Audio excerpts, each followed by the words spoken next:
Hey, what is going on, everybody? Welcome into this week's edition of my top starts and sits for week 16 of the NFL schedule, the second week of the playoff schedule among should be 99% of fantasy football leagues, but I know there are leagues out there that do stretch out into week 18, which if your league does do that, consult your commissioner and make sure that you have a week 17 fantasy football championship so you don't have to deal with players that are going to be missing the game because their team made the playoffs. They're on a bad team that's banged up and they're a good player, so there's no reason to play them to further injury for the next season. So yeah, get rid of the last week championship games if you are in leagues like that. With that being said, let's give you guys, just in case I got a first-time listener, you're going to get my top two starts and sits for the quarterback, running back, wide receiver, and tight end position. Obviously, there are some obvious names out there, like you're going to play Derrick Henry against the Texans this week, but I shouldn't have to tell you guys to play them. So that's why technically he is the top start at the running back spot, but I'm not talking about him today. So let's go ahead and start with the most important position in football, which is the quarterback spot.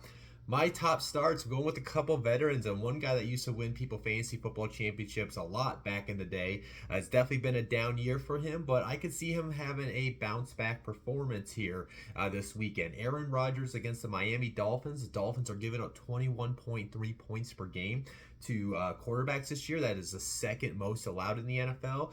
There aren't really that many great matchups, great streaming options this weekend. It's kind of crazy to say that Aaron Rodgers now is in a streaming quarterback territory as a fantasy quarterback, but with that being said, he is, and he's got a great matchup. The quarterbacks in Miami have been struggling, so I can see Watson, Romeo Doubs, and Randall Cobb going off for Rodgers. So I can see Rodgers being a sneaky play for your lineups this week. My other start, going with Geno Smith against the Chiefs. The Chiefs are giving up 20.2 points per game to quarterbacks this year. That is the fourth most allowed. In case you just see, it's the Chiefs offense, right? So I think I say this every time I ever talk about either a quarterback or any of these fantasy players against the Chiefs. At any point, the Chiefs can create a game into a shootout, and if that happens, that just means more points for Geno, more opportunity for him to put the ball in the air. So that's why I definitely think he is in a good fantasy play this week for your playoffs. Or keep in mind, guys, I always say this too. I don't really go into the costs for daily fantasy on FanDuel, DraftKings, Underdog, wherever you guys do play. But all these names I'm talking about, you can consider putting them in your daily lineups and have some fun when you watch the games this weekend for the holiday weekend. Moving into the top sits, I'm going with Dak Prescott against the Eagles. Honestly, if you're in a redraft dynasty league, you might have to play Dak Prescott. But if you're able to maybe play somebody else for him, I would highly consider it. And then I would not play Dak Prescott in any of my fantasy daily lineups this weekend. They're going against the Eagles, as we all know. Eagles have one of the better defenses in the league. And then when you look at the fantasy numbers, they're only giving up 12.8 points per game to quarterbacks this year. That is the second fewest across the NFL. So Dak's a guy where if you do play him in your redraft dynasty leagues for your playoff game this weekend, temper your expectations. You might have a floor outcome of this game, but if he can hit his ceiling, that's just more of a bonus for you. My other sit, I'm going with Taylor Heineke against the Niners. I know Taylor has been a decent streaming option when the matchup is right. It's not right for him this weekend going against, in my opinion, the best defense in the NFL against the 49ers. The 49ers are only giving up 12.9 points per game. That is the third fewest across the NFL. And then I believe, Ron Rivera mentioned he's kind of on a shorter leash where if the offense can't get back on track and start finishing drives with touchdowns, they may consider moving Carson Wentz back in as the quarterback. So the last thing that you want when you're playing your championship weekend is you, for whatever reason, you decided to roll with Taylor Heineke as your streaming quarterback. He has a rough first half, and then they come out in the third quarter, and Carson Wentz is the new starting quarterback for that offense. Taylor Heineke, if you're thinking about streaming him for whatever reason, I would definitely look for other options. So again, my top starts at quarterback, Aaron Rodgers against the Dolphins, and Geno Smith against the Chiefs, and my sits, Dak Prescott against the Eagles, and Taylor Heineke against the 49ers. Moving into the running backs position, keeping with a couple guys that were a great play last week, and they're going to continue this week with Jerick, McKinnon, and Isiah Pacheco against the Seahawks. The Seahawks are giving up 23.8 points per game to running backs this year. That is the second most allowed in the NFL. And this game is in Kansas City. I'm actually visiting my family in Missouri. It's supposed to be relatively cold this weekend. It's supposed to snow tomorrow, but I imagine there's not much of a snow impact on whenever this game is played. I forget if it's a Saturday or Sunday game. With that being said, it's going to be a very cold game. I can see them leaning into the ground, which is going to create more of an opportunity for Pacheco and McKinnon to have a great outcome for you this weekend. My other start, speaking of a bad weather game that has a great matchup, Alvin Kamara against the Browns. The Browns are giving up 22.3 points per game to running backs this year. That is the third most allowed in the NFL. This is going to be one of those other cold games. I believe I haven't looked at the report since I saw it yesterday. This is actually going to be one of those games that may have some snow outcome. So it's going to be cold, possibly snow outcome.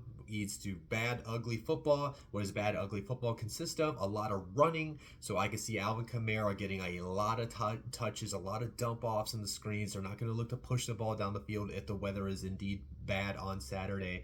So yeah, Alvin Kamara, he has been very inconsistent this season. You've probably been upset with him at times, but I think this is where you can get a potential ceiling outcome out of Alvin Kamara. I mean, don't forget, I believe it was just 2 years ago when I won a fantasy championship I think I won a fantasy championship. It was Christmas week. It was back when I think it was just the 16 game schedule.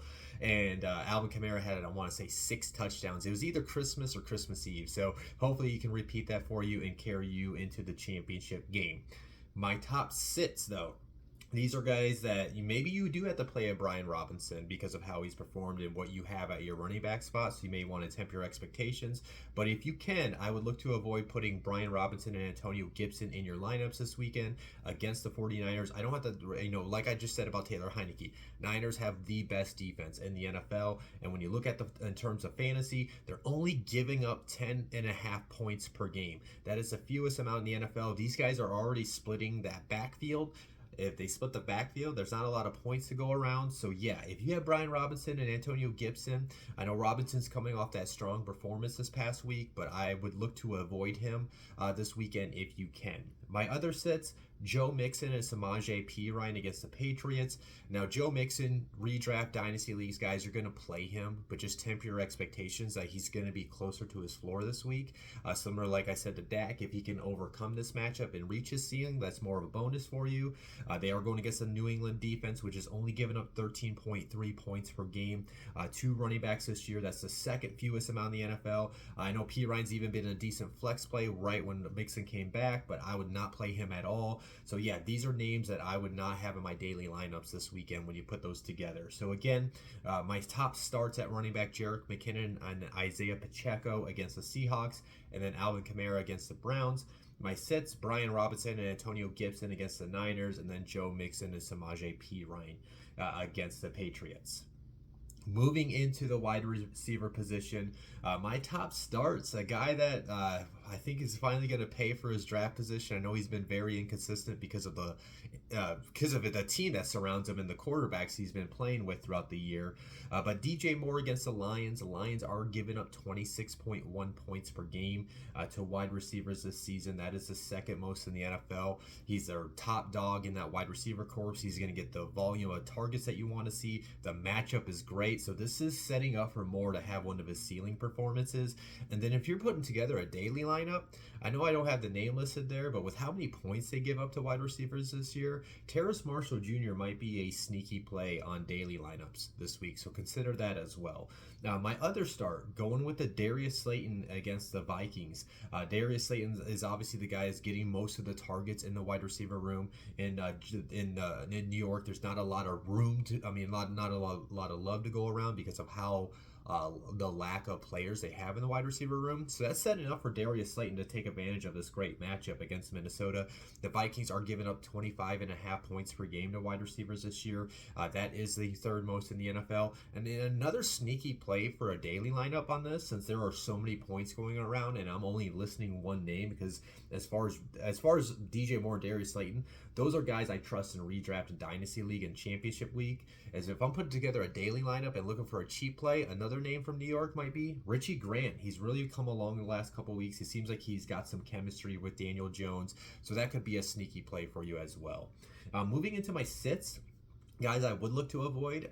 I know he's coming off a big performance, but sometimes those big performances can hit you with a low, and that's kind of what been Zay Jones this year. He's got some really awesome ceiling plays, but then he's got those floor plays sprinkled in there, and that might come this weekend. And it's not just him, Christian Kirk, even Marvin Jones Jr. Against the New York Jets. That game is on Thursday night, so those are names you may want to consider moving out of your lineup before tomorrow.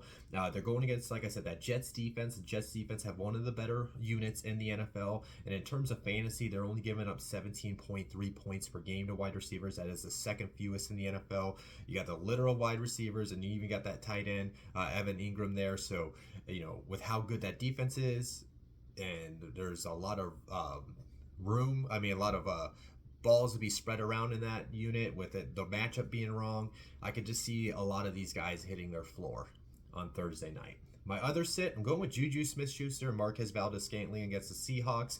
The Seahawks are giving up only 17.5 points per game to wide receivers this year. That is the third fewest amount in the NFL. With that being said, kind of going off what I said about Pacheco and McKinnon, you can run the ball against the Seattle defense. It's going to be very bad weather. I can see them leaning into the running game, not really pushing the ball down the field. And I could just see, again, like I said about the Jaguars wide receivers, I could just see more of a floor outcome for these guys, even though I don't have the other guys listed, but they're still like Sky Moore, Justin Watson, Travis Kelce. And that's the other thing too. Travis Kelce's an obvious play every week. I don't have to talk about him, but the Seahawks entering this week are giving up the most points to tight ends this year. So where all the fantasy points are going against the Seattle defense, they're going to the tight ends and the running backs. Everybody that kind of works the middle of the field, right? So yeah, if you got Juju or you got MVS, those are the names I would look to leave on my bench and definitely avoid in my daily lineups this weekend. So going over that again, my top starts, DJ Moore against the Lions, and then Darius Slayton against the Vikings. My sits, Zay Jones and Christian Kirk and Marvin Jones Jr. against the Jets, and then Juju Smith-Schuster and Marquez Valdes-Scantling against the Seahawks. Moving into the final segment of the day, a guy that my tight end position top starts, a guy that that has definitely been rough over the last month or month and a half ever since he got hurt, but I do think he's kind of working himself being back to healthy, and I think we're finally going to get a Mark Andrews ceiling performance in fantasy because he's got a great matchup against the Falcons this weekend. The Falcons are giving up 9.6 points per game to tight ends this year. That is the fourth most allowed. Unfortunately for the Ravens offense, Devin Duvernay just got placed on IR today or yesterday, but he's going to miss this game. So that's one less person that's going to be in that passing attack for Baltimore this weekend. So that means even more targets for Mark Andrews. I really do think he's going to hit that ceiling of his and help push people over the edge and get them into the championship. So maybe if you were considering leaving him on the bench because of how underperforming he's been over the last couple weeks, I wouldn't do that. Leave him in your lineup, and definitely he's a guy I would play in my daily lineups this weekend. My other start, a guy I talked about in my waiver wire section yesterday, I decided to continue that because the matchups aren't really that great for the other tight ends. They're really untrustworthy tight ends in my opinion for the people that have a better matchup. But Trey McBride against the Bucs. The Bucs are giving up 8.8 points per game to tight ends this year. That's the fifth most allowed. So I think he's a decent streaming option. And this game is on Christmas Day. So if you want a guy to cheer for when you and your family are done unwrapping presents and you're about to eat some whatever you eat for your Christmas dinner, I definitely would consider Trey McBride in my lineup so you have somebody to cheer for when that game is on. And then my sit, I'm going with Cole Kmet against the Bills. The Bills are only giving up 3.9 points per game. That's the fewest across the NFL. Kmet's only been a streaming tight end this year, and the matchup's not right for him. So yeah, definitely look to avoid Cole Kmet in your lineup. Now here's a name that you guys are kind of want to probably insert right away. Dallas Goedert against the Cowboys.